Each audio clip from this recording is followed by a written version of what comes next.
All right, folks, I'm going to pick up on my take on the tariff ruling, but going beyond that, right? Political hypocrisy, the urge to reindustrialize. You heard Nancy Lazard talk about it has begun, and really just sort of time to reel in the Federal Reserve. Now, Ned Davis posted this chart yesterday, and you got to take a good look at this because it shows you at the election, the stock market favored service stocks, right? They went extremely well. They did extraordinarily well. Since tariffs were enacted, goods have dominated, which seems kind of counterintuitive, right? Goods were supposed to be more expensive. And now everyone's talking about this CapEx thing. You can call it an old economy rally, whatever it is. It's sort of odd that it's all happening right now. To me, it reflects sort of the intent behind using tariffs, right, to nudge our trade imbalance with China. Many are saying, well, the trade imbalance didn't change overall. That wasn't the goal. Get rid of China, spur domestic reindustrialization. On that front, folks, there was a lot of disingenuous media coverage of the Federal Reserve's report last week on who's paying for the tariffs. Now, the headlines blurred the lines between U.S. importers and consumers. Moreover, they failed to mention that over time, take a look at this, foreigners are paying a greater share of the tariffs. So that number probably keeps going up. Now, as for the paying for importers, that was the point, folks. Think about this. Automakers complain they can't build a car in the United States.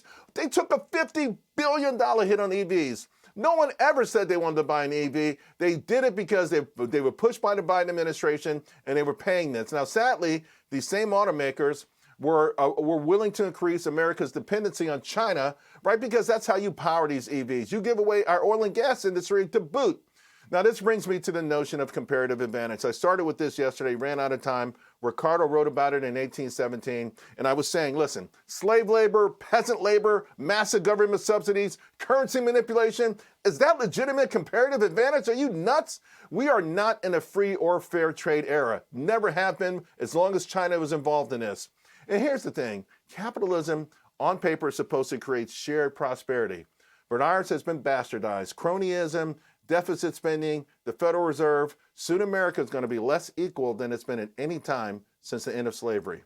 And on that note, I think we finally should take this Gorsuch opinion, which a whole lot of people cheered, and use it to blow up and remake the Federal Reserve. And here's the part I'm talking about.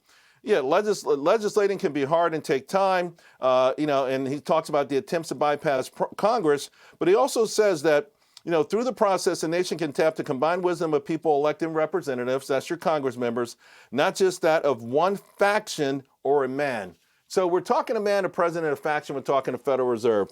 We have to go after them. We have to take this ruling and say, let's break up the Federal Reserve and put it back together in a way that helps everyone.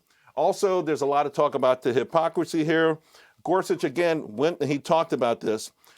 Each of the court's Democratic appointed justices said that the Biden administration did have the power that they just said that President Trump didn't have. So the bottom line, folks, is, listen, if you chaired the Supreme Court, great. Understand we can use it to truly make America great again, truly rein in the Federal Reserve. Make sure you watch the State of the Union tonight, because President Trump's going to talk about this and so many great things that are happening in this country. Good news is still good news. I'll tell you right now, the stock market is still the greatest wealth generating machine, and this is still the greatest country in the world.